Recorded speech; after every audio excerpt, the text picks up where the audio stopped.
everyone, this is Faryal from Better Homes and Gardens Real Estate. Welcome back to my YouTube channel. I hope you're doing amazing. So in today's video, I'm going to share with you 5 tips that you can use to save money for that down payment that you're thinking about. I know like a lot of people, you might be on the same boat where you're thinking of buying that first home, you're thinking of making that first move, but you're always scared because you don't have enough money. So the tips that I'm going to share with you will be really helpful. But before I get into the details, I would really appreciate if you can take a moment and subscribe to my channel and like my video. Your support is greatly appreciated. So let's get into it, guys.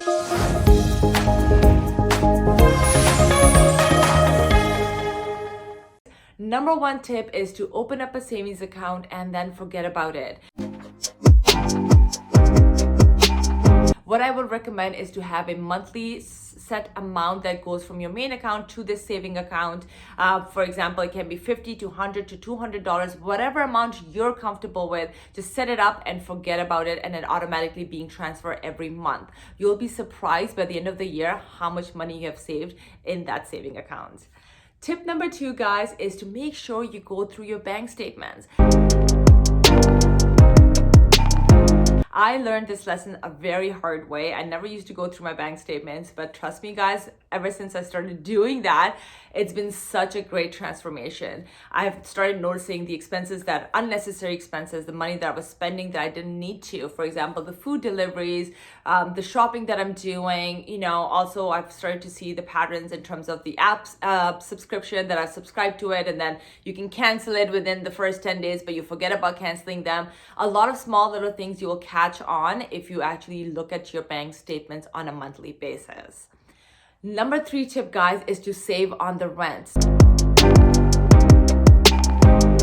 So if you're someone who's living by themselves and you're thinking of making that first move of buying your home, it might be a good idea to get a roommate to share that rent and expenses with you on a monthly basis.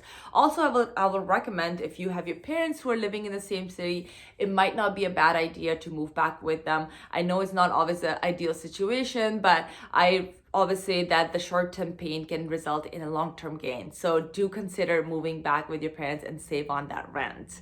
Tip number 4, guys, is that if you're someone who is thinking of making the first purchase of buying your home, maybe it's time to skip on those holidays that you do on a regular basis yearly.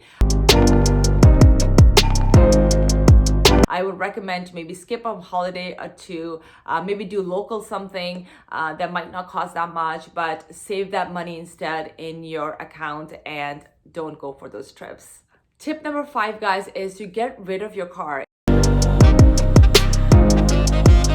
If you're someone who lives in, let's say, downtown Toronto, or live in a neighborhood that has easy access to transit, it might be a good idea to just get rid of those car payments because you're not using it, right? And I know a lot of people are not working from home, you don't commute on a regular basis, so it might be a good idea to just get rid of the car and save that money towards your down payment. So I hope you enjoyed those tips and actually start implementing them. I want to know if you have any tips that you have started using and implementing in your daily life.